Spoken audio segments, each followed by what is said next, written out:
Ever wondered why your fuel gauge seems to drop faster than it used to, even though your driving habits haven't changed? You fill up the tank, you drive smoothly, you don't speed, yet you're getting 50, maybe 60 miles less per tank than you did last year.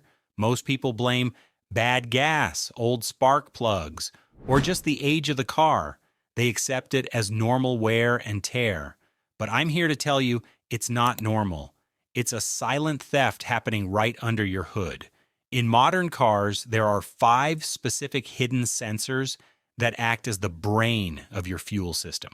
When these sensors get dirty, they lie to your car's computer. They tell the engine to dump more fuel than necessary, flooding your cylinders and draining your bank account. A dealership will charge you $150 just to plug in a scanner and tell you everything looks fine because there's no check engine light. But in this video, I'm going to show you exactly where these 5 fuel-killing sensors are, how to clean them for less than $10, and restore the gas mileage your car was designed to have. And stay tuned for the number 1 sensor on this list, because it's the master sensor that controls your entire engine.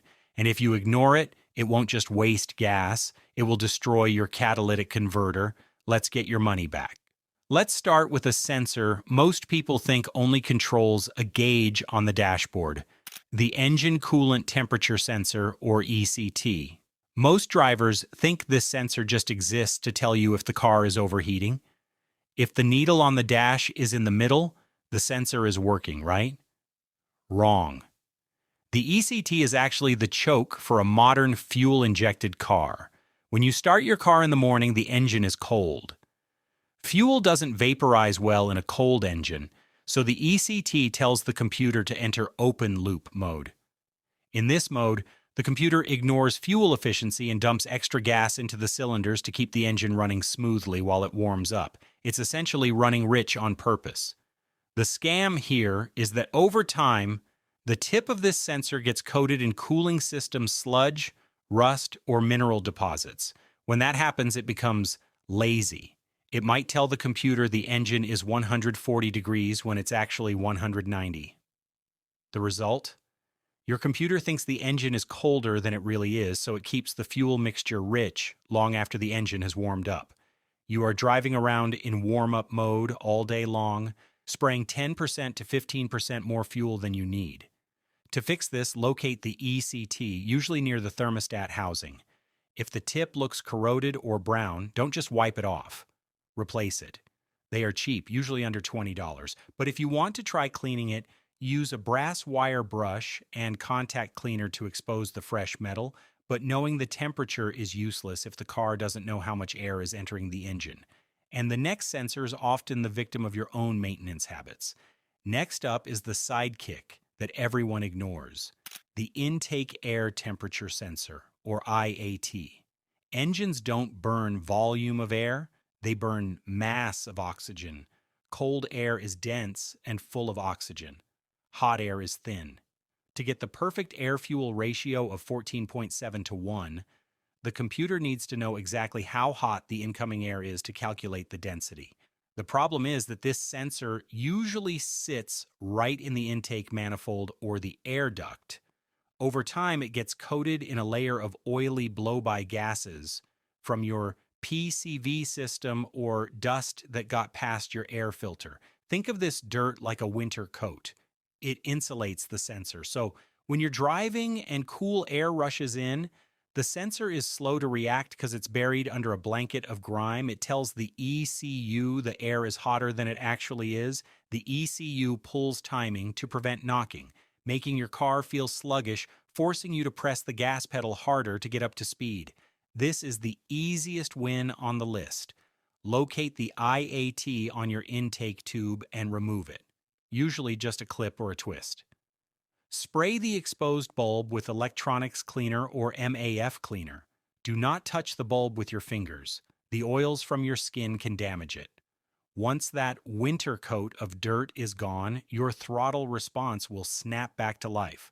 But measuring temperature is easy. Measuring the weight of the air is where things get expensive. This next one is the big one. If you have a phantom fuel mileage drop, There is an 80% chance this sensor is the culprit. The mass airflow sensor, or MAF. Many people think you only need to clean this if you get a check engine light. That is a lie that costs you money every time you fill up. The MAF works by heating a tiny platinum wire to a specific temperature, often 200 degrees Celsius above ambient.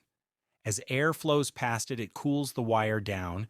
The ECU measures how much electricity it takes to keep that wire hot. That tells it exactly how much air is entering the engine. Here's the villain: oiled air filters. If you use a performance filter and over-oil it, microscopic droplets of oil bake onto that hot platinum wire. Dust sticks to the oil, forming a crust. Now the air flows past, but it can't cool the wire down because of the crust. The sensor reports less air than is actually entering. The ECU then injects less fuel. You might think, less fuel, great. No. When the mixture goes lean, the car stumbles and hesitates.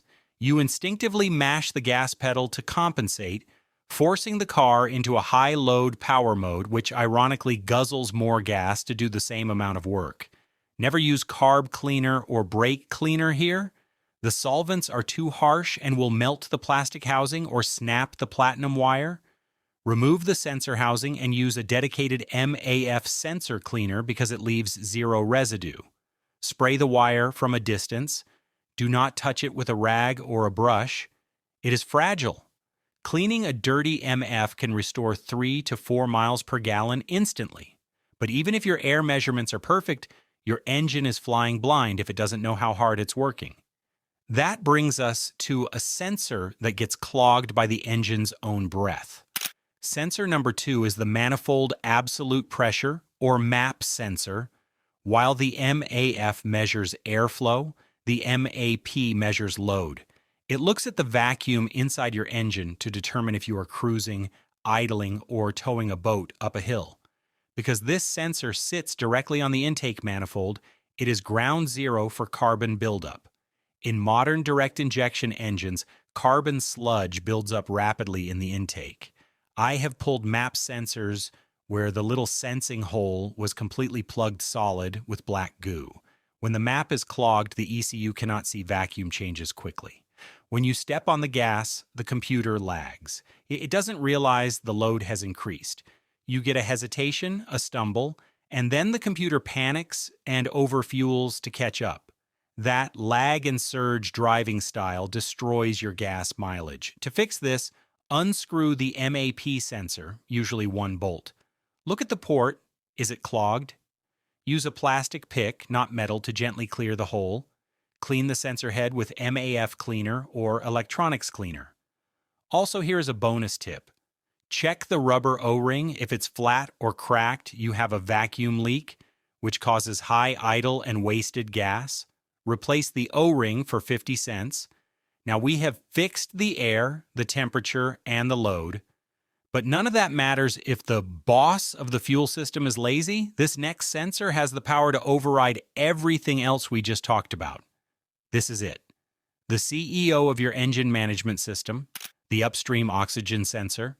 There is a myth that O2 sensors either work or they fail. The truth is that O2 sensors get lazy long before they fail. A brand new O2 sensor switches its voltage from 0.1 to 0.9 volts several times a second.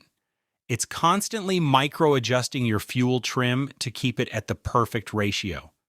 As the sensor ages, usually past 75,000 miles, combustion contaminants, silicone, sulfur, oil, ash, coat the sensing element. The sensor still works, but it gets slow. Instead of micro-adjustments, the computer ends up overcorrecting. It adds too much fuel, then takes away too much, then adds too much again. Your engine spends half its life running slightly rich. A lazy Upstream O2 sensor won't always trigger a check engine light. It will just quietly shave 15% off your gas mileage, but worse, that extra unburnt fuel ends up in your catalytic converter. Over time, this melts the honeycomb structure inside your converter. Now, instead of a $60 sensor replacement, you are looking at a $1,500 repair bill for a new cat. Can you clean them?